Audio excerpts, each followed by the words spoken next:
So if you've been thinking you'd like a pilot's watch, maybe a Flieger, but you find that everything you look at is a bit samey, a bit flat, you want something with a bit more difference, a bit more visual punch, you're willing to spend a bit of money, a couple of $1,000 perhaps, but you're not going so far as $10,000 for an IWC Big Pilot, then maybe the Alpina Startimer Pilot Auto is for you.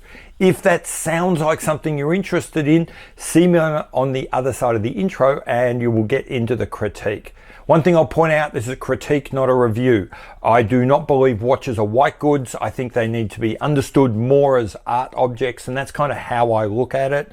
The other thing I should point out is that I'm not super spec heavy in these critiques. If you need that sort of stuff, it is one Google search away. This is really emphasizing me and my opinion of this watch, things that I can detect from having it in my hand, on my wrist, in my presence. A lot of that other stuff, as I say, you can Google that and find it elsewhere.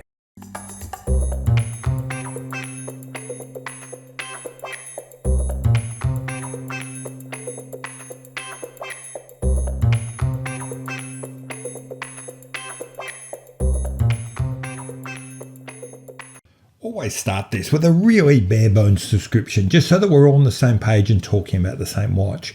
This is the Alpina Startimer Pilot Automatic, reference number AL525NN3S6. It's a pilot's watch. MSRP for this is around about $1,000 US. You'll rarely pay more than $850 to $900 US through a place like Noman. This watch was introduced in 2017 and it remains current. Sometimes it can be a bit tricky trying to figure out what's a brand trying to achieve with a watch, but in this case it is dead simple. They tell you on the website, and have one look at it and you can see what they're after here. This watch is trying to be the quintessential pilot's watch with all of the tropes and ideas that brings, albeit one with a lot more excitement and flair than you're going to get in your standard garden variety catalog delivery Flieger.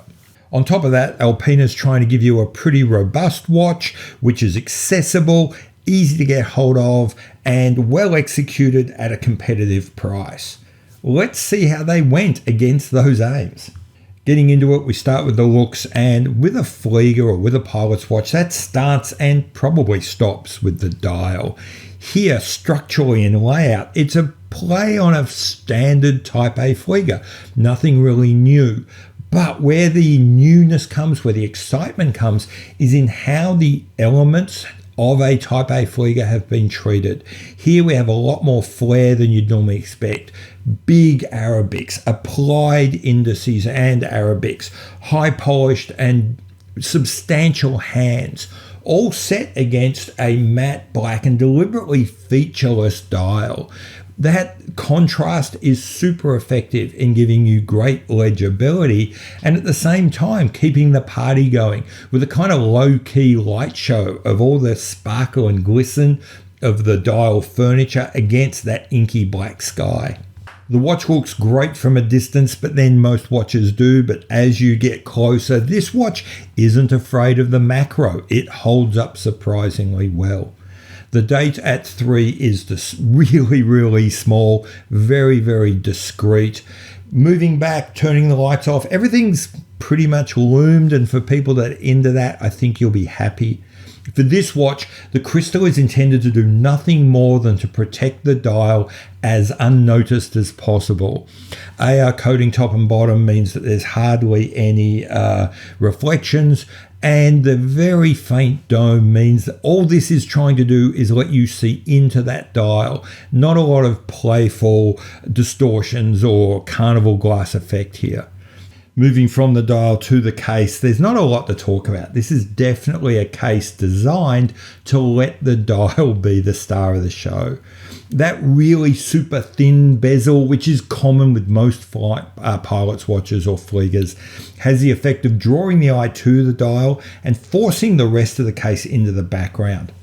When you do drag your eye to the case, you'll see something that's pretty simple in layout and finish and is, quite frankly, fairly anonymous. Really, the only risk that Alpina took here with the case is that they'd screw it up with some poor execution and dumb choices, but they haven't done that. We have classic shapes and proportions, and in general it's handsome in profile. The brushing on the case is very fine, not very deep. It's not super spectacular, but it's safe and it's well executed. Likewise, the case edges and transitions are all handled perfectly competently. No one's trying to do too much with this case. They're definitely staying well inside the lines and playing it safe, but that's okay. That's all this case is trying to be. It's just trying to be a good chorus, some good backup singers, and let that star of the show, the dial, shine. And I think the case does that pretty well. Even though it's just an accessory, you do need a band to attach this watch to your wrist. It came with a leather band, which was, I recall, being pretty good. But on the other hand, I've worn this watch on a NATO for so long, I'm not even sure I can remember where the box for this watch and its band is. So I'm sorry, I can't say too much more about it than that. I can tell you that the watch comes with a 22mm lug width, which is great for two reasons. It does suit the 44mm width diameter of this case, and two, 22mm, nice standard lug width. You'll find plenty of replacement bands. All in all, I suppose we do have to talk about specs at some point.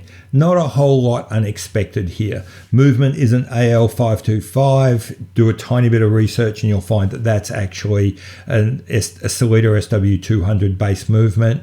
That is a perfectly good base movement for a watch like this. In fact, I would almost say it's the best choice for a watch trying to be in this category of entry-level, robust, accurate, reliable, fantastic choice. Unsurprisingly, this case is made from 316L steel. Be shocked if it wasn't. Crystal is sapphire with AR top and bottom. Again, totally expected, and shocked if it wasn't that way. What did come as a bit of a surprise, 100 meters water resistance, more than you normally need from a pilot's watch, but welcome. We watch enthusiasts seem to like our water resistance, and 100 meters makes us feel good. Does come with a screw down crown, which is nice. What I love is that they've done this whilst keeping the watch pretty thin at 10.7mm thick. That's actually, that's some clever engineering. That's not just relying on big fat gaskets and over-specking this to get it through. That's pretty good. Doesn't matter how good a watch is if you can't wear it. What I would say is this watch at 53mm lug to lug isn't going to fit everyone. It is bigger than usual. Probably not as big as that headline number would make you think. These long, thin but very curvy lugs probably will mean it fits on more wrists than you'd imagine. That said, you can't make 53mm less than 53mm. I'd still be thinking that we're talking about 7-inch plus wrists for this watch. After that last bit, I think some of you might be already reaching for the mouse to skip to the next video. Don't do that. If you like the watch up till now, I should remind you there is a 40mm version of this watch as well with a sub 50mm lug to lug measurement. So if you're loving this watch, keep watching the video and just at the end, remind yourself I might need to buy the smaller one. Okay, so let's talk about how this watch feels. Despite its large size, I think this watch feels fantastic on the wrist. It's not too heavy, and with just 10.7mm thick, that what weight it does have is low and close to the wrist. Cap that off with really low slung lugs and spring bars that are almost below the bottom of the case back. And this watch is super planted, really secure.